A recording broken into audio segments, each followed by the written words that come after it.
We are celebrating the solemnity of the Epiphany of the Lord. Epiphany in Greek is epipenia, na ang ibig pong sabihin ay appearance, manifestation, or pagpapahayag. At ito rin po ay popular na tinatawag din nating Feast of the Three Kings. Pero alam niyo po ba, siguro na matagal na rin po naririnig na hindi naman po talaga sila ay mga hari. At gayon din, hindi rin po sila tatlo.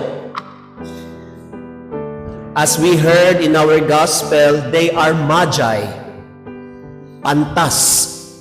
And magis are also known as astrologers. Sila po ay mga taong hindi Hudyo. Yung star ang naging guide ng mga astrologers o ng mga magi, and as the star guide them, they found the child Jesus. Ang pagbisita ng mga pantas ay nagsisilbing eye-opener. Ipinapakita po ng kapistahang ito, una sa lahat, ito ay pagpapakita ni Jesus sa pamagitan ng pagiging tagapagligtas ng lahat, na maging ang mga Gentiles or those who do not believe ay mga taong, kahit mga taong walang pananampalataya sa Diyos, ay pinagpakitaan ng ating Panginoon. His salvation is not only for those who believe, but His salvation is open to all. We as Catholics, we are not selfish. Hindi tayo makasarili. Para sa atin, kaya nga Catholic ang tawag natin, dahil bilang mga Kristiyano, lahat tayo ay may posibilidad sa kaligtasang ibinigay ng ating Panginoong Jesus. Kilalanin natin si Jesus bilang hari ng ating buhay at hayaan nating buhatin niya ang ating mga paghihirap at suliranin.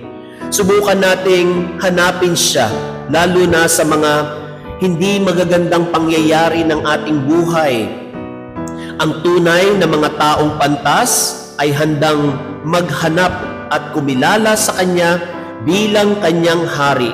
Sa kagalakan ng tatlong pantas ay nag-alay sila ng tatlong handog ng ginto, mira at insenso, na nagpapakita na sa kanilang natanggap na biyaya mula sa ating Panginoon ay ibinalik nila ang mga ito sa Kanya.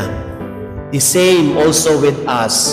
If we are really receiving grace from our Lord, dapat po wag nating sarilihin ang mga ito.